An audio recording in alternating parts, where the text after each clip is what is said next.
The fog came in off the Pacific the way it always did, without permission, without warning, without any particular interest in the people it swallowed whole. Calista Merritt had been driving for 11 hours. Her hands were steady on the wheel, which was the problem. After everything that had happened, after everything she had done and failed to do, her hands had no business being that steady. If you've ever stood at the edge of something you couldn't take back, this story is for you. Stay with it. The Oregon coast at 1:30 in the morning was not a place designed for human comfort.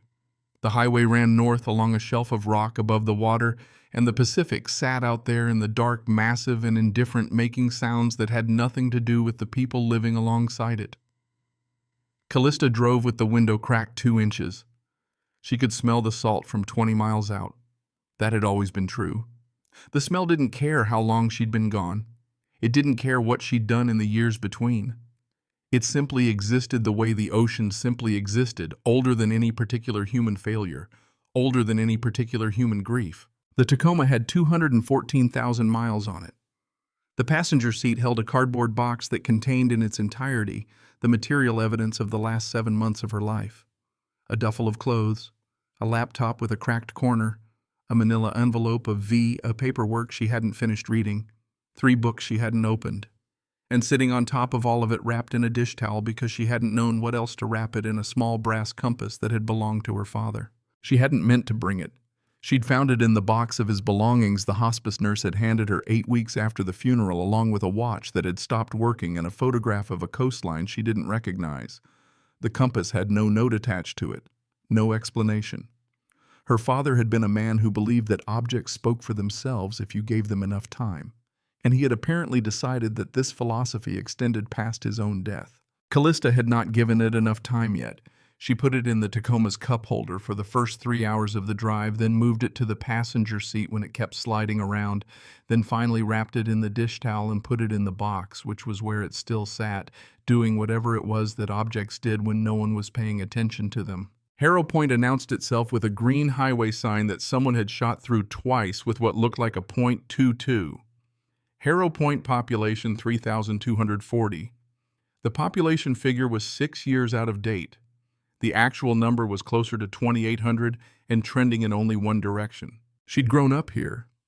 Her father had raised her in a yellow house on Callaway Street 3 blocks from the water, and she had left at 18 for Annapolis and not come back for more than 4 or 5 days at a stretch for the 15 years that followed. The house had been sold after her father's first hospitalization, the one where the doctors used words like significant decline and quality of life considerations and looked at her with practiced compassion that communicated nothing useful. She had handled the sale over the phone from a hotel room in San Diego. She had not cried about it. She was still not sure whether that said something about her or something about the house. The town was dark. This was expected. It was February, it was after midnight, and Harrow Point was not a place that stayed awake after the fishing boats came in. A dollar store, a diner with a hand-lettered open sign in the window that had been there so long the letters had faded to near invisibility. A hardware store with plywood over one window that had been there since a storm in November. A bait shop, a tavern with 2 trucks in the parking lot. And at the far end of the main strip, still burning its fluorescent lights with the particular desperation of commercial establishments that had no choice, a gas station. Calista pulled in. The pump island was empty. The overhead lights buzzed against the mist, casting everything in a pale greenish-yellow wash that made the wet asphalt look like the floor of something underwater. She got out of the Tacoma, stretched her back until something popped, and stood for a moment just breathing the cold air. It was 38 degrees. The mist settled on her jacket, and her hair immediately a fine and indifferent moisture that Harrow Point had been depositing on everything and everyone within its borders for as long as she could remember. She went inside, paid for gas and a cup of coffee from the machine that tasted like it had been burned sometime earlier in the week and left on a low simmer since. She added 2 packets of powdered creamer that dissolved poorly and left white clumps floating on the surface.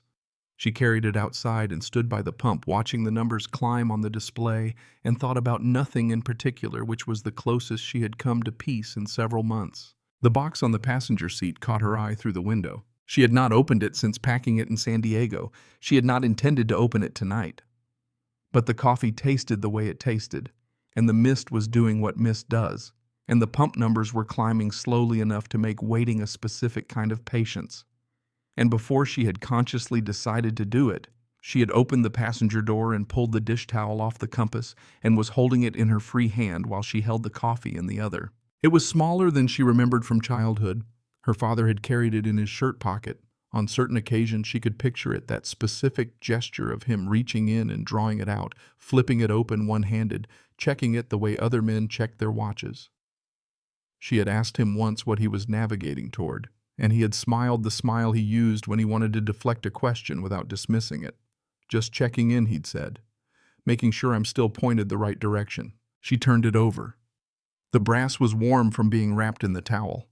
The case was worn smooth on the edges, the hinge a little stiff, the crystal face scratched in 3 places in a loose triangle pattern. She opened it. The needle swung, settled, held. North was out over the water, which was always slightly strange if you weren't used to it, if you hadn't grown up on the Pacific side of the continent, where north pulled you toward the ocean instead of toward the land. She stood there in the mist, with the compass open in her palm, and her terrible coffee getting cold, and felt for the first time, and she could not remember how long, that her hands had something to hold. The pump clicked off. She closed the compass and put it in her jacket pocket instead of back in the box. She wasn't sure why. It felt like a decision that didn't need defending. She replaced the nozzle and capped the tank and was turning toward the driver's door when she heard the boots. 3 sets of them, coming around the side of the building from the direction of the ice machine, moving with the loose, unhurried quality of men who had nowhere particular to be and were therefore operating on their own schedule, which tonight appeared to include this parking lot and the woman standing alone in it. Calista didn't turn around immediately. She kept her hand on the door handle and used the reflection in the Tacoma's window to locate them. 3 men. Varying builds. One large one, medium one on the smaller side, but coiled in a way that suggested he compensated for it through other means. They were in their early 30s, all of them wearing the specific combination of Carhartt and attitude that communicated a certain kind of boredom turned corrosive over time. The large one spoke first. "Long drive." She turned around. They had spread out slightly without her watching them. Do it, not a military formation, not trained but instinctive, the way men moved when they wanted to account for angles, without making it look like they were accounting for angles. The large one was in front. The smaller one had drifted a few feet to her left. The medium one was hanging back near the corner of the building with his hands in his hoodie pocket. "Just stopping for gas," Calista said. Her voice was level. She had long ago learned the particular usefulness of a level voice, not cold, not performative, just inhabited like a room where the temperature had been set and wasn't going to change regardless of what came through the door. Passing through the large one had a jaw like a cinder block and eyes that weren't unkind so much as uncomplicated. He was operating on a very simple set of assumptions tonight, and those assumptions did not include the possibility of complication. "That's right," she said. "Where you headed north?" He took a step forward. The smaller one to her left took a half step to match it unconsciously, the way a school of fish adjusts. "Nice truck," the large one said. "Old Tacoma. Those things run forever." He glanced at the license plate. "San Diego plates. Long way to be out alone at 2 in the morning. I manage." "I bet you do." The smile that followed this was the kind that thought it was charming. "We were just thinking maybe you'd want some company. Show you around. Harrow Point's got more to offer than this parking lot." She looked at all 3 of them in turn. She did it without rushing it, with the same deliberate patience she used when she was running a pre-flight scan, moving methodically from system to system, taking inventory. She registered the slight unsteadiness in the large one's balance that suggested at least 4 drinks, the way the smaller one kept shifting his weight, the medium one at the back still and watchful, the one she'd want to account for first if this became anything other than words. "I appreciate the offer," she said. "I don't need company. Have a good night." She turned back toward the door. "Hey." She stopped. Didn't turn around. "We're being friendly," the large one said, and the warmth had drained out of it now, leaving just the infrastructure of a sentence where warmth had been. "You could be friendly back." She turned around very slowly. "I'm going to tell you something," she said. She kept her voice at the same temperature it had been. "And I'm going to tell you once. That's not because I'm being dramatic. It's because once is actually the correct number of times to say this." She looked at the large one. "Walk away. Go home. Sleep it off." Whatever's happening in your lives that brought you to this parking lot tonight, I promise you this is not going to improve it. The large one looked at his companions with a particular expression, the one that men use when they want to perform for an audience and confirm they have one. He got the confirmation. He turned back. "That's a real pretty speech," he said, and stepped forward. She had been counting the distance the whole time. 7 feet now. 6.5 as he moved. "Last warning," she said. He reached for her jacket collar. She was already moving. She didn't block. Blocking was for people who were trying to win a point. She stepped inside the arc of his arm before it had fully extended, turning her body so his forearm brushed her shoulder instead of finding purchase, and drove the heel of her right hand upward into the soft cartilage beneath his nose. She didn't put everything into it. She didn't have to. The geometry was correct, which meant the geometry did the work, and what followed was not a continuation of his forward motion, but a sharp, involuntary reversal of it, his head snapping back, his weight redistributing catastrophically, his knees making a decision that his brain had not authorized. He went down on the wet asphalt like something poured out rather than fallen. She was already turning. The smaller one to her left had lunged. The moment contact happened. Panic response, no calculation behind it, leading with his shoulder in a tackle that might have worked on someone who was where she'd been standing. She was no longer there. She moved off the line and let his momentum carry him past, then caught him by the back of his collar as he went by and redirected him into the side of the Tacoma. The impact was considerable. He rebounded off the quarter panel swinging blind and caught her across the left cheekbone with the back of his hand. Something on his hand, a ring, a callus. It was hard to tell, split the skin. She felt the sting of it, the immediate warm seep of blood. The sting sharpened something in her that she generally preferred to keep dull.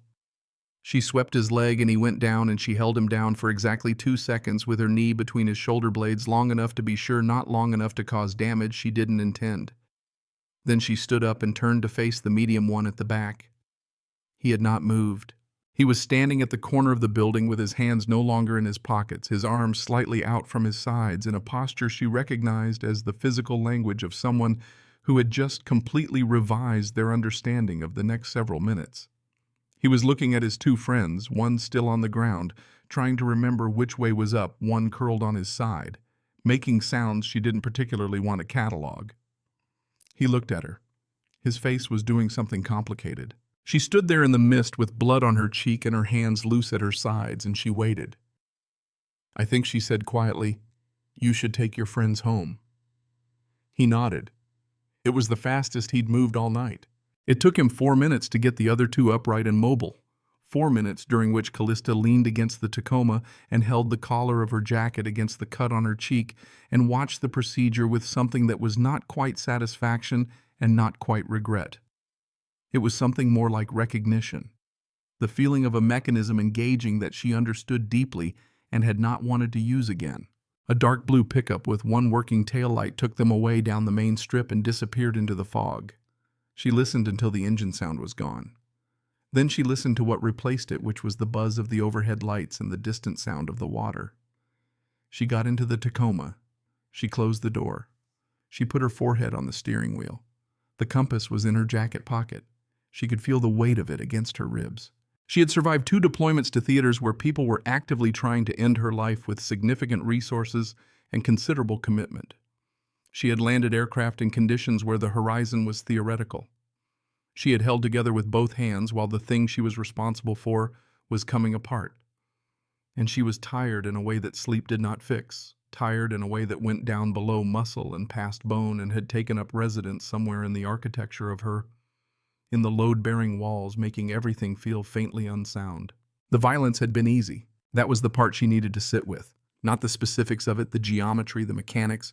Those were just training repetition made into instinct through enough hours that they stopped being decisions. She wasn't troubled by competence. She was troubled by the moment, half a second before the large one reached for her, when something in her chest had loosened. Not in anticipation of harm. In anticipation of clarity. Because this was a problem she knew how to solve, and she had spent 7 months in the company of problems she did not know how to solve, and the contrast had felt briefly like relief. She sat up. Checked the cut on her cheek in the rearview mirror, not deep, the bleeding already slowing.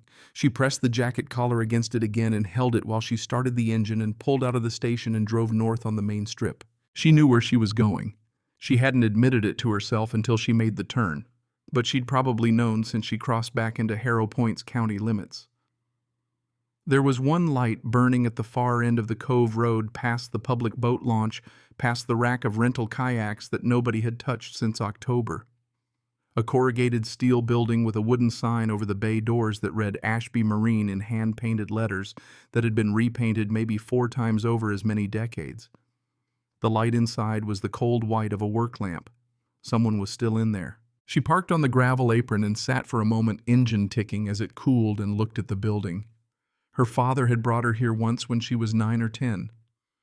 She remembered waiting near the door while he talked to someone she couldn't see clearly, remembered the smell of marine grease and salt, and something metallic, remembered her father coming back to the car with a look on his face she associated with the rare occasions when something had gone the way he'd hoped. She hadn't thought about that in years. She wasn't sure why she was thinking about it now. She got out of the Tacoma and walked into the building. He was working on an outboard motor clamped to a stand near the far wall, a man in his mid-60s with the build of someone who had spent decades using his body for serious purposes. He wore canvas coveralls and a wool cap that had been dark blue once and was now the color of something that had seen a great deal of weather. He had a wrench in his right hand and a rag in his left, and he did not stop working when she walked in, though she knew from the slight adjustment in his posture that he was aware of her. "Ashby Marine's closed," he said, not looking up. "I can see that." He turned around. He looked at her face, the cut, the beginning of bruising on her cheekbone, and then at her hands, and then at her face again. He had the eyes of someone who had cataloged a great deal of damage over the years and was capable of assessing it efficiently. "There's a first aid kit in the office," he said. "Coffee's burnt, but it's hot. I'm not looking for first aid." "You're getting it anyway." He set down the wrench. "Sit down before you decide you don't need to." She sat on a metal stool near the workbench. He brought the first aid kit out from the glass-walled office at the back and opened it on the bench beside her without ceremony. He cleaned the cut with something that stung and covered it with a butterfly closure, and did all of this with the focused, impersonal attention of someone who had done field medicine under conditions where sentimentality was a liability. "Gordon Ashby," he said. Not as an introduction exactly, more as a statement of fact. "I know who you are," she said. "My father brought me here when I was a kid." He looked at her. Something shifted in his expression. Not recognition, not quite, but the precondition of it, the sense of a memory trying to surface. "Who's your father, Dale Merritt?" She paused. "He passed last October." Gordon Ashby was quiet for a moment. He picked up the bloody prep pad and put it in the waste container. He looked at her again, and this time what she saw in his face was the specific look of someone who has just been handed information that reorganizes other information, who is quietly doing the work of reorganization. "Merritt," he said. "Yes." "Calista." He said her full name with the care of someone who had heard it before. "He called you Cal." She went still. "You knew him." "I did." Gordon pulled up a stool and sat down across from her, and the efficiency was gone from his movements now, replaced with something slower and more deliberate. "I knew him before you were born." He looked at her for a long moment. "We served together. Coronado 89. He was a different branch, naval aviation, and I was already in the teams. But we did a joint training rotation that winter, and your father was—" He stopped. He seemed to be selecting the right words from a larger set. "He was someone you remembered," Gordon said finally. "When the rotation ended, we kept in touch the way you do Christmas cards, the occasional call. Then life moves, you know how it moves. When I came out here 20 years ago, I didn't know this was where his family was from." He shook his head slightly. "Never made the connection until later, and by then we'd already lost touch. I didn't know he was here. I didn't know he was sick." Calista was looking at her hands. She turned them over in her lap the way she did sometimes when she wanted to remember that they were attached to her, that they were hers to direct. "He never talked about the Navy," she said. "To me. To anyone, as far as I know. I knew he served. I knew it was aviation. That was it." "That sounds like him." Gordon's voice was quiet. He was the kind of man who carried things without making a production of it. She reached into her jacket pocket. She took out the compass and set it on the workbench between them. The brass caught the work lamp and held the light. Gordon looked at it for a very long time without touching it. He had that at Coronado, he said. I remember it. He used to check it when the weather came in off the water and visibility dropped. I asked him once why he bothered when we had instruments, and he said something I never forgot. A pause. He said a compass doesn't tell you where to go. It just tells you which way is true. The rest is up to you. The work lamp buzzed softly. Outside, the ocean moved against the rocks with its long, repetitive patience. Somewhere in the building, something metal contracted in the cold and made a sound like a breath released. Calista looked at her father's compass on the worn steel workbench and thought about his hands opening it in the driveway on Callaway Street, and thought about 7 months of silence and the particular texture of grief that doesn't announce itself as grief, and thought about how she had held it in the gas station parking lot and felt something settle the way a spirit level settles when the bubble finally finds center. She didn't say anything. There wasn't anything to say that the moment wasn't already saying. He never told me, she said at last. The words were even controlled exactly the way she'd trained herself to hold her voice. That he served with someone here. That he any of it. Maybe he was going to, Gordon said. People carry things. Sometimes they mean to set them down and they just run out of road before they get the chance. She picked up the compass, closed her hand around it. The brass was warm now, warm from the light and from being touched, and the needle inside it was pointing north, which out here meant pointing toward open water, which was the direction things went when they were finished being held back. I don't have anywhere to stay tonight, she said. It wasn't a request. It was just a fact delivered aloud, which was as close as she generally came to asking for anything. Gordon looked at her for a moment, then at the compass in her hand, and there was something in his face that she couldn't fully read, a recognition that went past the immediate, that reached back 35 years to a training rotation in Coronado, and a man who checked his compass when the weather came in, who carried things without making a production of it, and who had raised a daughter that Gordon Ashby was just now beginning to understand he had been waiting to meet. There's a cot in the back office, he said. It's not much. It's enough, she said. He nodded once and stood and went back to his outboard motor, and Calista sat on the stool a while longer, holding her father's compass, listening to the work lamp and the ocean, and the sound of Gordon Ashby's wrench finding the next thing that needed attending to. She did not feel fixed. She did not feel arrived. She felt the particular and unfamiliar sensation of being in the right place for reasons she didn't fully understand yet, which was she was beginning to suspect the most honest version of belonging that most people ever actually got. Outside, the fog pressed against the bay windows of Ashby Marine, and somewhere to the north the Pacific went on doing what it had always done, indifferent and enormous and older than any particular human story, which was not a comfort exactly, but was something close to it. Something that said, "You are not the first. This has been here longer than your grief. It will be here after." The needle still points north. She closed her eyes. For the first time in 7 months, she didn't check to make sure she was still falling. She woke to the sound of an air compressor cycling on. The cot in Gordon's back office was a military surplus model, the kind with a canvas top stretched over an aluminum frame that creaked when you shifted and left a pattern of cross-hatched lines on your cheek if you slept on it wrong. She had slept on it wrong. She lay there for a moment, oriented herself by the light gray-white coming through a small window high on the wall, the specific quality of Pacific Northwest morning that wasn't so much dawn as the fog deciding to accept a little more light. And then she sat up and put her boots on and walked out into the main bay. Gordon was already at the workbench. He had coffee in a chipped mug and a manifest of some kind spread flat in front of him, and he glanced at her once when she came through the door. "Mugs are in the cabinet above the machine," he said. "Filters in the drawer below." She made coffee. She stood at the bay window and drank it and looked out at the cove. The water was the color of old pewter, and the fog sat on it in layers, the bottom layer dense and white, the upper layers thinning towards something that might eventually become sky. 2 boats were visible at the dock across the water. A third was moving out through the channel toward open water, running lights still on, though the sun somewhere behind all that gray had technically risen. She watched the third boat until it disappeared. "How long have you been out here?" she asked. 22 years. Gordon didn't look up from the manifest. Came for a season. Season turned into 2. You know how it goes. My father never mentioned you were here. I didn't know he was here either, not until I'd been out for 3 or 4 years. Found out through someone who knew someone. By then.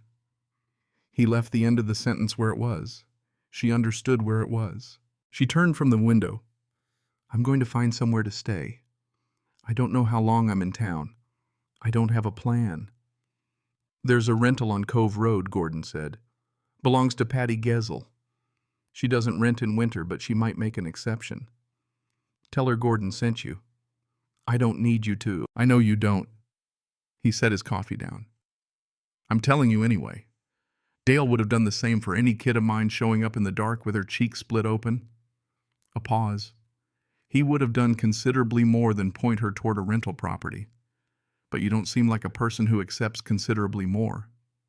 She looked at him. No, she agreed. I don't. She found the rental on Cove Road without difficulty. It was a 1-bedroom above a detached garage accessed by an exterior staircase that swayed slightly in the wind coming off the water. The woman who answered the main house door was in her 70s with the compact, self-sufficient quality of someone who had outlasted several things that should have outlasted her. She looked at Callista's face, the butterfly closure, the bruising now fully developed into a shadow along her cheekbone, and did not ask about it. How long, she asked. I don't know yet. Week to week, then. Gordon vouching for you? He said to use his name. Patty Gesell looked at her for another moment with the appraising patience of someone accustomed to reading people quickly and correctly. First and last, she said. No parties, no smoking inside. If the stair rail wiggles, tell me, and I'll have someone fix it. Fair enough. Gordon tell you what's going on in this town? Not yet. Good. She handed over the key. Get settled first. You'll hear about it soon enough regardless. She heard about it in pieces over the next 2 days, the way you heard about things in small towns, not from a single source, but accumulated the way sediment accumulates layer by layer until you have enough to see the shape of what's underneath. She heard the first piece at the diner where the woman behind the counter, 40-ish efficient, wearing a name tag that read June, refilled her coffee without being asked, and then leaned on the counter for a moment and said quietly, You staying at Patty's place for now. Gordon send you? He did. June looked at her with a calculation that wasn't unfriendly. Gordon's a good man, she said, having a hard year. She heard the second piece at the hardware store where the owner, a man named Buell with a hearing aid and opinions about the Regional Fishing Commission, mentioned in the context of a longer conversation about nothing in particular that the Ashby Marine property had been in a dispute situation for a while now, that there was debt involved, that some people in town thought it would end one way and some thought it would end another way, and neither outcome was one he personally would characterize as good. She heard the third piece from Patty Gesell herself 3 nights into her stay when the landlady knocked on the apartment door at 7 with a bowl of something that turned out to be fish chowder and set it on the counter without commentary and stood by the door for a moment. Decker Holt has been calling in Gordon's note, Patty said. Business loan. Gordon took out 8 years ago to upgrade the equipment. Holt bought the paper on it 2 years back. Now he's saying it's in default. She said this in the same tone she might use to report that it was going to rain. Gordon says the terms don't support that reading. Holt's lawyers say otherwise. Gordon can't afford to fight it the way Holt can afford to fight it. Why does Holt want the property? Location. Patty's mouth made a thin, precise line. Cove access. Deep water berth. Better than anything he currently operates. She left. Calista stood in the small kitchen and ate the chowder and looked out the window at the cove where the lights of Ashby Marine were burning steady and small against the dark water. The chowder was very good. She thought about that for a moment, about the fact of it, the simple fact of a woman in her 70s who didn't know her walking up a swaying staircase in February with a bowl of fish chowder and leaving it on the counter and walking back down without asking for anything. It was the kind of thing you couldn't really answer, which she suspected was why Patty had done it that way. She wasn't looking for something to do. She wanted to be clear about that, at least to herself.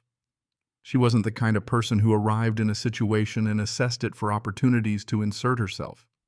She had spent enough time in structures where people did that, where the appetite for relevance outran the actual requirements of the situation to find it genuinely distasteful. But she was a person who noticed things. She had been trained to notice things with a specificity and retention that had become, at this point, simply how her mind worked. And she had been in Harrow Point for 4 days, and she had walked the waterfront and sat in the diner and driven past the boat launch and the public dock and the 3 commercial piers, and she had noticed things that once noticed did not stop being noticed. The largest pier, Pier 3, the one Decker Holt's operation used, had a pattern. She didn't start looking for the pattern. It was just there the way patterns were there once your eyes were calibrated to find them. The boats came and went on commercial fishing schedules, which was normal. But 3 times in 4 days at intervals that didn't correspond to tide or weather or any fishing logic, she could identify a specific vessel, a 60-foot converted trawler called the Alara Dawn, running dark, meaning with minimal lighting, had moved in and out of the covered slip at the far end of Pier 3. Each time it arrived after 10 at night. Each time it left before 4 in the morning. Each time there was ground-level activity on the dock during those hours that moved quickly and quietly and with a deliberateness that had nothing to do with unloading catch. She knew the difference between people handling fish and people handling something they didn't want observed. She had spent 2 deployments identifying exactly that difference from considerably more challenging vantage points. She started keeping notes in the back of a small wire-bound notebook she'd found in the rental's kitchen drawer. Arrival times, departure times, number of vehicles present, movement patterns. She did this without deciding what she was going to do with the information, which was the only honest way to do it. She was an observer. She was not a sheriff, not a federal agent, not a person with jurisdiction or authority or any formal role whatsoever in this town. She was a woman on week-to-week rent with a brass compass on the kitchen table and no particular plan. She told Gordon on the 5th day. Not because she had decided to involve him, but because she had gone to Ashby Marine to return a set of tie-down straps he'd lent her, and he'd been sitting in the office with paperwork that had the look of paperwork that was losing, and she put the straps on the bench and stood in the doorway and said, "I've been watching Pier 3. Gordon looked up. She told him what she'd seen. She was precise and brief about it, the way she would have been in a mission debrief. No editorializing, just the observations and the timeline. When she was done, he was quiet for a long time. "I've been watching it too," he said finally. "For 6 months, and I can't prove anything alone. And I can't go to Callaway." He said the sheriff's name with the specific weight of someone who was not dismissing the option, but who had reasons for it that he hadn't disclosed yet. Why not Callaway? He picked up a pencil and set it down. It was a habit she'd observed his hands needed something to hold when he was deciding how much to say. "Ryan's on the Alara Dawn," he said. She waited. "My son." The words were even. He had practiced evenness around this particular fact for a while, she could tell. He needed work 2 years ago. Holt offered him a position on the crew. I had concerns. Ryan thought I was being protective." A pause. "He may have been right that I was being protective. He was wrong that it was unfounded." Gordon looked at the window. "If I bring this to Callaway and it moves fast, Ryan is on that boat. He could be charged. He could be." He stopped. He didn't know what he was getting into, she asked. "I believe that." The certainty in his voice was the kind that had been tested. "He's not stupid and he's not dishonest. But Holt runs it in layers. The crew knows they're carrying things they shouldn't.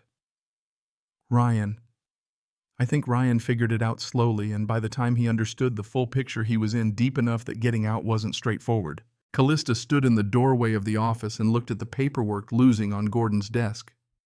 "Has he tried to get out?" Gordon nodded once, a small and painful motion. "He came to see me 2 months ago. Told me he was trying to figure a way clear, asked me not to do anything that would." He stopped again. "He asked me to wait." She thought about that. She thought about a 26-year-old man on a boat slowly understanding what he was part of, trying to find a way out that didn't destroy his father or himself. She thought about the particular loneliness of that knowing something. You couldn't tell the people who would want to know it. "Okay," she said. "I'm not asking you to. I know." She picked up her jacket from the hook by the door. "I'll be careful." On the 6th night, she went to Pier 3. She had not told Gordon she was going. She had considered it and decided against it, not because she wanted to exclude him, but because telling him created an obligation for him, and he had enough obligations. She went alone on foot at 11:30, wearing dark layers and carrying nothing that jingled or reflected. The pier access was ungated, which was a function of the town's general assumption that people behaved themselves, an assumption that had served Decker Holt well for longer than it should have. She moved along the landward side of the pier structure in the shadow of the equipment shed that ran its full length, and she moved slowly, which was the only way to move in a situation where speed was the enemy of information. The Alara Dawn was already in the slip. She couldn't see the activity clearly from her angle, but she could hear it. The controlled, suppressed sound of people working quickly and quietly, the occasional low exchange of voices that stayed below the ambient noise of water and wind. She worked herself forward by increments using the pier structure as cover until she had a sight line. What she saw confirmed the pattern and exceeded it. There were 8 people on the dock that were not crew. They were being moved, not moving themselves, guided, contained, kept in a tight group near the covered end of the slip, while 2 of Holt's men kept watch at the pier entrance. The group was mixed men and women, all of them carrying nothing, all of them with the particular stillness of people who have been told to be silent and have decided that compliance is their safest option. She took out her phone. She had the camera open and she was framing the shot. Dark. She needed the night mode. It would take 3 seconds to process when the dock shuddered. Someone had stepped onto the section of decking directly behind her. She had been so focused on the forward angle that she had not checked behind her in 40 seconds. 40 seconds was enough. She turned and the man behind her was close 6 feet, already reaching, and he was larger than the ones from the gas station and considerably more sober. He said nothing. He had his arms out to pin her against the pier structure, and he was good at it. His weight and angle positioned well, and she understood in the fraction of a second she had that this was not going to be the gas station, and that she had made an error in judgment that was about to compound itself. She did not panic. She had been trained extensively not to panic, and more importantly, she had a constitution that was not oriented toward panic, which was a different thing. But she also did not have a clean counter. She had a partial one. She broke left under his reach and got past him far enough to run, and she ran back along the equipment shed, off the pier, up the dock road, into the dark between the buildings above the waterfront. She stopped behind a fuel storage shed 2 blocks up, breathing hard, her heart at a pace she recognized as appropriate to the circumstances. She looked at her phone. The camera had captured something before she moved. She didn't know how much. She didn't check it now. She pressed her back against the shed wall and listened for footsteps and heard none, and then she waited until she was sure she was alone, and then she walked back to the rental on Cove Road in the dark. She sat at the kitchen table. She pulled up the photo. It was underexposed.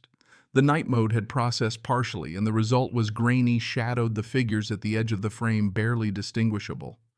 But there were figures. And there was enough of the boat, the slip number, the dock structure in the background, that it was not nothing. It was not enough. But it was not nothing. She set the phone down and looked at her father's compass on the table. The needle held north with total indifference to the complications of the situation. She had just spooked a man who worked for Decker Holt on a dock. Decker Holt controlled using a pier Holt had been using for what appeared to be the transportation of human beings into a country they were not documented to enter. Holt did not yet know who she was. She was reasonably confident of that she'd been in Harrow Point for 6 days. She wasn't a recognizable face. The man on the dock had seen her in the dark for seconds. But if Holt was careful, he would make inquiries. He would find out that Gordon Ashby had a new face at his marina. He would make a connection. And Gordon's son was on that boat. She was still sitting at the table at 12:30 when someone knocked at the staircase door. Not Patty. The knock was different, heavier. She was at the door with her hand on the knob in 3 seconds, checking through the window before she opened it. Ryan Ashby was 26 and looked younger, with his father's build before time, and serious purpose had settled into it. And his mother's mouth, she guessed there was a softness to it that Gordon didn't have. He was standing in the fog in a rain jacket with his hands visible and his face doing the thing she recognized as someone who has decided to do something they have been not deciding for a long time and is propelling themselves forward on the momentum of the decision before it can be reconsidered. She opened the door. He walked in without waiting to be invited, which told her something about his state of mind. He looked around the apartment, once registered the compass on the table, registered that she'd clearly been sitting up and not sleeping. "You were on the dock tonight," he said. "Yes, I saw you." Holtzman didn't recognize you, but I did. I've seen you at my dad's place. He ran a hand through his hair, which was damp from the fog. You have to understand if Holt figures out there was someone on that dock. Sit down, she said. I don't have time to— Ryan. She said his name the way she said headings, with the specific weight of someone who needed to be heard precisely. Sit down. I'm not going to do anything that puts your father at risk or you at risk without understanding what I'm doing first. Sit down and tell me what you know. He sat. He looked at the compass on the table between them, and something in his expression changed. A recognition she thought of what it was, possibly from having seen it in his father's possession. He started talking. He talked for 40 minutes, and what he said was this. He had understood within the first 3 months on the Alara Dawn that the operation was not legal. He had understood within 6 months that it was significantly not legal. He had spent the 14 months since then trying to find a way to document it thoroughly enough to be useful and extract himself safely enough to survive the extraction. He had on his own in the small hours on the boat when no one was watching accumulated records. Text logs. Photographs. A ledger page he'd photographed without being caught. Dates, times, numbers, names. He had not known where to bring it. He had been afraid that bringing it to his father would trigger his father's protective instincts in a way that moved too fast. He had been afraid that going to Callaway would risk his father's property. Holt had leverage there too, and Ryan knew it. He had been operating in isolation with a growing archive of evidence and no safe exit, and no one he trusted enough to hand it to. Until tonight, he said. When you were on that dock and Holt's man almost had you and I. He stopped. I decided.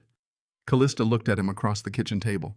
She thought about the outline of this, a 26-year-old kid carrying something alone for over a year in the dark, doing the thing that needed doing with no support structure and no clear endpoint, just the steady accumulation of proof, because he understood that proof was what the situation required.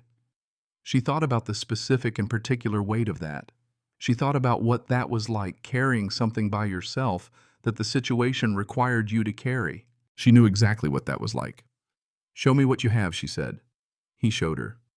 The ledger photograph, 17 text exchanges, 6 photographs clearer than hers with timestamps, 2 recordings audio-only ambient quality but with voices and specific words that would be identifiable to anyone who needed to identify them.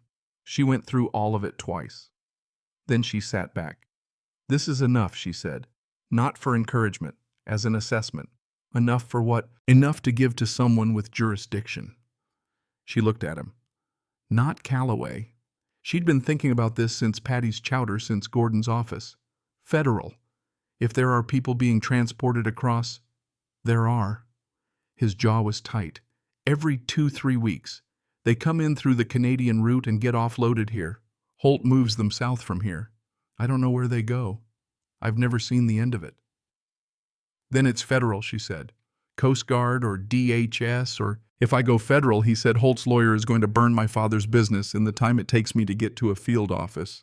He has the paperwork ready. I've seen it. The note, the default terms, everything is staged. She was quiet. Outside, the fog pressed against the window. The water moved in the cove below, the small, repeated sounds of it, patient and continuous. She picked up her father's compass, turned it in her fingers. The needle swung and corrected and held. 48 hours, she said. I need you to stay on that boat for 48 more hours and act like nothing happened tonight. Can you do that? He looked at the compass in her hands, and then at her, and then at the compass again. What are you going to do? I'm going to go see the sheriff, she said. And I'm going to give her a reason to move fast. She said it with the flat certainty of someone reading a heading from an instrument, not because the outcome was guaranteed, but because the direction was true. Ryan Ashby sat across from her in a rental apartment above a garage on Cove Road and looked at the brass compass his father's dead friend's daughter was holding in both hands, and nodded. Outside, the fog held. Somewhere on Pier 3, the Alara Dawn was still tied up in her slip, running lights off, carrying her weight in secrets, waiting for a tide that was no longer entirely under anyone's control. She did not sleep. She sat at the kitchen table after Ryan left the compass in front of her and worked through it the way she worked through a flight plan, methodically from known position to intended outcome, accounting for every variable she could identify and building contingencies for the ones she couldn't. She had evidence. Ryan had evidence. Together it was enough she believed that. What it was not was fast, and fast was the variable she couldn't fully control. Holt's legal machinery against Gordon's property was staged and ready. Ryan had said so. If Holt felt threatened, if anyone moved in a way that signaled to him that the walls were coming in, the paperwork would go before she could get ahead of it. The sequence mattered as much as the substance. She needed Calloway to understand that before anything else. At 5 in the morning, she gave up on sleep, entirely dressed, and walked down the swaying staircase into the gray pre-dawn of Harrow Point. The fog was, as it always was. The water was the color of a dull knife. She walked to the diner, which opened at 5:30, and sat in a corner booth and drank coffee that was better than anything at Ashby Marine, and waited for the sheriff's department non-emergency line to open at 7. She did not call the non-emergency line. At 6:45, Nora Calloway walked into the diner on her own in civilian clothes, a canvas jacket, jeans, the boots of someone who walked on gravel regularly. She went to the counter and exchanged a few words with June, and accepted a travel mug, and turned to leave. And then she saw Calista in the corner booth, and she stopped. She looked at her for a moment with the expression of someone recalibrating. Then she walked over and sat down across from her. "You're the woman from the Exxon incident," Calloway said. Not accusatory, factual. "I am. Gordon's Marina." Another fact, renting from Patty Gessel, word travels. In a town this size, word doesn't travel so much as it simply exists. Calloway set her travel mug on the table. She had gray eyes with the kind of steadiness that came from having looked at a great many things without flinching from them. "You've been in Harrow Point 8 days, and you've already been in one altercation, and spent time observing the commercial pier." A pause. "I know, because I've been watching the commercial pier too. And you're not as invisible as you think you are." Calista looked at her. "How long?" she asked. 14 months. The sheriff said it without satisfaction. "I've been building a case for 14 months with nothing solid enough to move on without tipping Holt and having him lawyer his way clear. We're a county sheriff's department. I have 8 deputies. Holt has a firm in Portland that specializes in making county sheriff's departments feel small. Ryan Ashby came to see me last night," Calista said. Calloway went very still. She told her everything Ryan had told her, and then she told her about the pier, and then she put her phone on the table between them and let the sheriff look at the photograph. Calloway looked at it for a long time without touching the phone. Then she looked at Calista. "He's been building a parallel record for over a year," Calloway said, quietly, like something settling. "Yes." Without telling Gordon. He was protecting Gordon. She paused, and he didn't know if he could trust anyone else. Calloway picked up her travel mug and held it in both hands and stared at the table for a moment in the particular silence of someone doing rapid structural calculations. "If I move federally," she said, "Holt's lawyer files against Gordon's note within hours. I've been trying to find a way to sequence this that protects the property and gets Holt simultaneously, and I haven't found one." She looked up. "You have an idea. Otherwise you wouldn't be in this booth at 6:45. "I do." "Tell me," Calista told her. The sequence took 31 hours. Calloway made 3 phone calls from her car in the diner parking lot while Calista sat in the booth and drank a second cup of coffee and looked out the window at the gray water of the cove. The first call was to a contact at the DHS field office in Portland. Not a formal report, not a documented action. A conversation between 2 people who trusted each other and understood the difference between process and outcome. The second call was to a title attorney in Coos Bay who owed Calloway a professional favor and who agreed to place an emergency filing that would temporarily cloud the title on Gordon's property, not enough to prevent a future transaction, but enough to complicate one done in the next 48 hours. The third call was to Gordon himself. Calista didn't hear that conversation.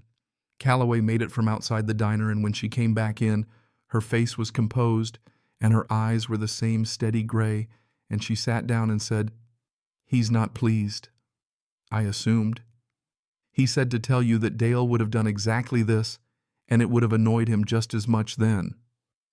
Calista looked at her coffee. "That's the nicest thing anyone said to me in months," she said. Calloway almost smiled. It didn't fully arrive, but the architecture of it was there. She went to see Gordon that afternoon. He was in the main bay, not working, sitting on the metal stool she'd used the first night with his forearms on his knees and his hands hanging loose. He looked up when she came in. He didn't look angry exactly. He looked like a man who had been moving very carefully around a thing for a very long time and had just found out that someone had moved it while he wasn't watching. "You should have told me," he said. "If I'd told you before I talked to Calloway, you would have tried to manage it." "Yes. And Ryan asked you not to move. You'd have been caught between protecting him and yes." He said it differently this time. Heavier. "I know. I know why you did it the way you did it." He picked up a bolt from the workbench beside him and turned it in his fingers the way he turned the pencil when he was deciding what to say. "Doesn't mean I have to find it comfortable." "No," she agreed. "It doesn't." He was quiet for a moment. Through the bay windows, the cove was beginning to go silver in the late afternoon light, the fog thinning for the first time in days. "Ryan called me this morning," Gordon said. "After Calloway called. He set the bolt down. He told me about the last 14 months. What he'd been doing. What he'd been carrying." His voice was steady, but the steadiness cost something. She could hear it. "He said he was sorry he didn't tell me sooner." "What did you say?" Gordon looked at his hands. "I said he had his grandfather's constitution. My father's. Man who held things close because he didn't know another way." He picked up the bolt again. "I told him it wasn't a criticism." She stood in the doorway of Ashby Marine and watched the light change on the water and thought about men who held things close because they didn't know another way, and about daughters who inherited that from their fathers without knowing they'd inherited it, and about the specific grief of understanding someone fully only when there was no longer time to tell them so. She reached into her jacket pocket. The compass was there as it had been every day since the gas station. She didn't take it out. She just held it through the fabric. "He would have liked you," she said. "My father. He had a very particular appreciation for people who kept doing the right thing even when it was expensive." Gordon looked at her for a long moment. "I know," he said simply. "I had 30 years to figure that out about him." Decker Holt came to Ashby Marine the following morning. He came alone, which surprised her. She had expected the lawyer, the performance of legal weight, the specific theater of a man with resources reminding a man without them of the differential. Instead, it was just Holt in a work jacket and boots driving himself in a pickup that had seen years of actual use. He was a man in his mid-40s who looked like the place he was from, weathered, compact, with the particular quality of someone who had grown up doing hard physical work and had parlayed that into something else, and wasn't entirely certain whether the trade had been worth it. Calista was in the office when he arrived. She did not move. She heard Gordon greet him in the main bay, not warmly, but not with hostility either. She heard the low exchange of voices, the particular rhythm of two men who had been in proximity for years without becoming what either of them would call friends. Then she heard Gordon say, "She's in the office," and the footsteps changed direction. Holt appeared in the office doorway. He looked at her without surprise, which meant he'd done the minimum due diligence since the pier incident and had identified her. He looked at the compass on the desk between her and the empty chair across from it. He came in. He sat down in the empty chair without being invited, which she noted. He was a man who assumed access. He looked at the compass for a longer moment than she expected. "Nice piece," he said. "Old Navy issue. It was my father's." What was his name? Dale Merritt. Something moved across Holt's face, not recognition exactly. More the edge of it, a name that had passed through his orbit at some point without leaving a clear impression. "I'm going to tell you what I know," Calista said. "And then I'm going to tell you what I think you should do.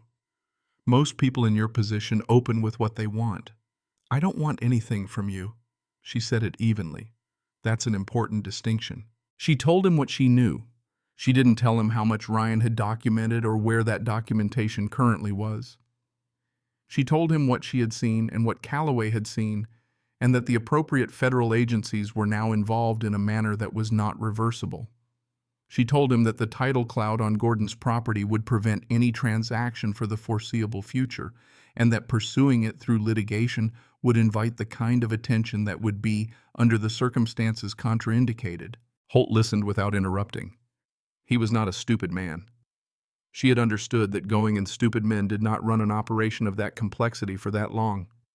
He listened with the attention of someone assessing rapidly, calculating, looking for the variable she'd left out. "You have 24 hours," she said.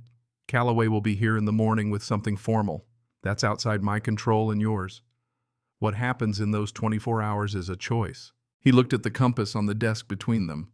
"Merritt," he said. He said it the way Calloway said Harrow Point, like a word that had more geography in it than it appeared to. "I knew a Merritt. Not well. Long time ago. He was the kind of man who said what he meant and meant what he said, which is a rarer thing than people pretend." He was quiet for a moment. "I used to be more like that." She didn't respond. She let the room hold it. He stood up. He looked at the compass one more time, and she understood from the way he looked at it that he was not seeing a navigation instrument. He was seeing a particular kind of life, the kind that accumulated moral weight and kept it, that carried things close and didn't put them down, that checked its heading, not to find a destination, but to confirm it was still pointed true. He walked out of the office. She heard his boots on the concrete floor, measured and unhurried. She heard Gordon's voice, a brief exchange, not a conversation. Then the sound of the pickup and the crunch of gravel and the engine note falling away down the Cove Road. She sat in the office for a while after listening to the buildings settle around her. Then she picked up the compass and put it in her pocket and walked out into the main bay. "That's it," Gordon said. "For now. And you trust that." She thought about it honestly. "I trust that he's not an irrational man, and that the rational analysis of his situation points in one direction." She paused. "And I think he's tired. I think he's been carrying something for a long time, and he's tired of it, and some part of him knows it." Gordon looked at her with the specific expression of a man who had extensive experience distinguishing between optimism and assessment. "Maybe," he said.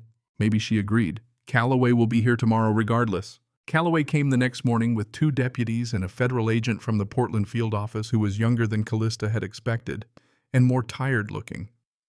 Holt's lawyer had filed paperwork, but it was not the emergency instrument Ryan had feared. It was standard litigation, the kind that would take years to resolve, the kind that a property title cloud could weather.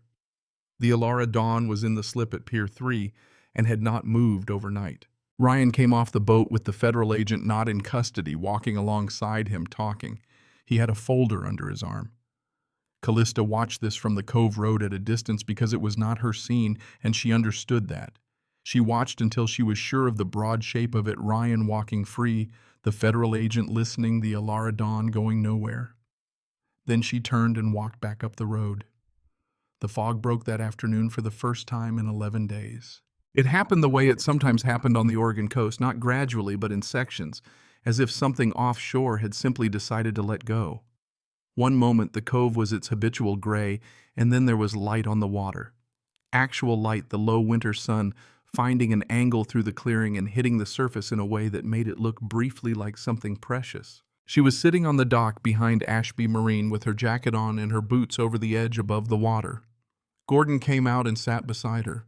Neither of them said anything for a while, which was the right amount to say. The light moved on the water the way light moved on water, restless, unrepeating, finding new configurations every few seconds with the complete indifference of something that had been doing this since before the dock existed, since before Harrow Point existed, since before anyone was here to watch it, and feel against all reasonable expectation that it was somehow for them. She took the compass out of her pocket. She held it flat on her palm and opened it, and watched the needle do what the needle did, swing and find and hold. North was out over the water. It was always out over the water from here. She had been looking at it for 11 days, and it still had the quality of a small surprise. North pulling toward the open ocean instead of toward something solid, as if the right direction was out there in all that uncertainty instead of back on land. She looked at it for a long time. Then she held it out toward Gordon. He looked at it in her palm. He looked at her. "You should keep that," he said. "You knew him longer. Knowing someone longer isn't the same as knowing what they meant to leave behind." He looked at the compass, and his face had the expression of a man looking at a thing he had seen before under very different circumstances, from a very different vantage point, and understanding for the first time the full distance between then and now. He left it to you, not to the Navy, not to anyone who served with him. To you. He paused. He wanted you to find your heading, not have someone else hand it to you. She looked at the compass in her palm. The needle held north with the absolute consistency of something that had no investment in being right, no pride in it, no performance of it. It simply was. It pointed to the thing it pointed to because that was its nature, because there was a true north, and it was oriented toward it, and the orientation didn't change based on whether the surrounding conditions were convenient or clear or navigable. She closed it. She put it back in her jacket pocket. Across the cove, a boat was coming in on the afternoon tide, a working vessel not large, running at reduced speed through the channel with the particular unhurried quality of something returning from somewhere it had been for a while. A man on the bow was coiling line, and the motion was practiced and automatic, the body doing what it knew to do, while the eyes watched the dock approach.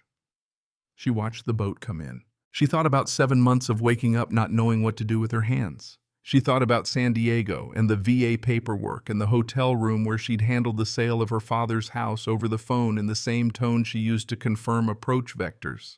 She thought about the parking lot at the Exxon on Route 9 and the feeling that had frightened her, the relief of a clear problem, the loosening in her chest, when something finally made sense in the way that things made sense when you knew how to respond to them. She thought about Ryan Ashby carrying something alone for 14 months because he didn't know who to hand it to. She thought about her father checking his compass in the driveway, that specific gesture, the flick of his wrist, and the brief look down, and then the face that meant the needle was where he expected it to be, the heading confirmed. She had watched that gesture her whole childhood without understanding it. She understood it now. It wasn't navigation. It was maintenance.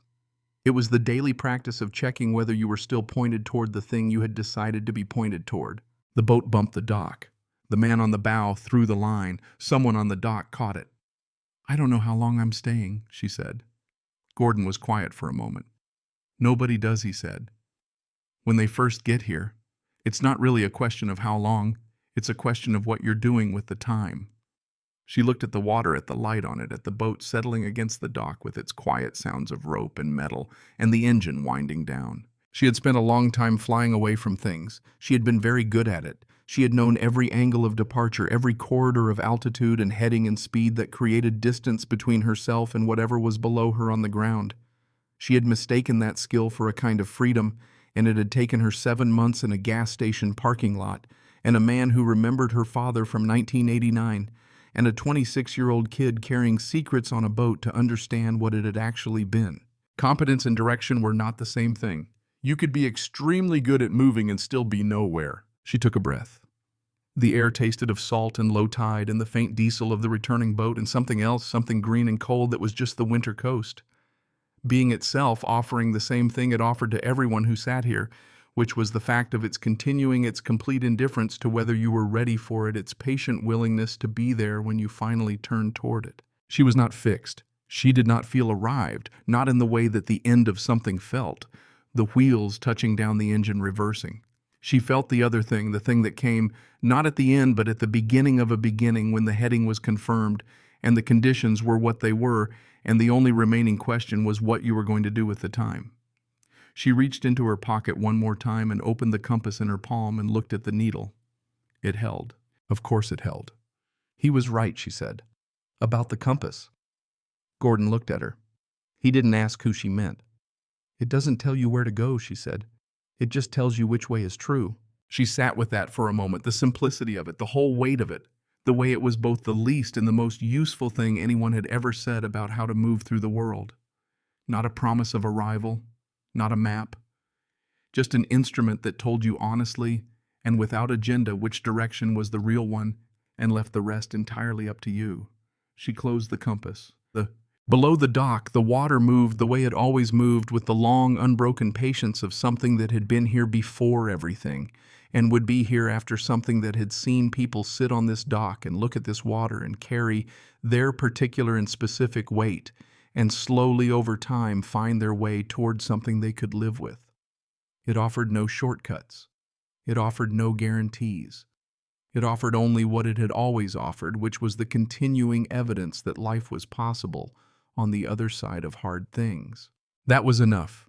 For the first time in 7 months, it was genuinely enough. The light on the cove held for another hour before the clouds moved back in slow and gray and soft. By then she had gone back inside and Gordon had returned to his work, and the ordinary sounds of Ashby Marine filled the building the way they always did: wrench on metal, the hiss of a compressor, the small radio in the office playing something that wasn't quite audible from the main bay, just enough to know it was there. She stood at the workbench with a cup of coffee and looked out at the water, and listened to the building work around her, and thought that she could probably be useful here if she wanted to be, for as long as that remained true. The compass was in her pocket. The needle was pointed north. She knew which way north was now. She had always known, probably. She had just needed enough fog and enough time and one person who remembered who her father had been before he became her father to remember how to read it.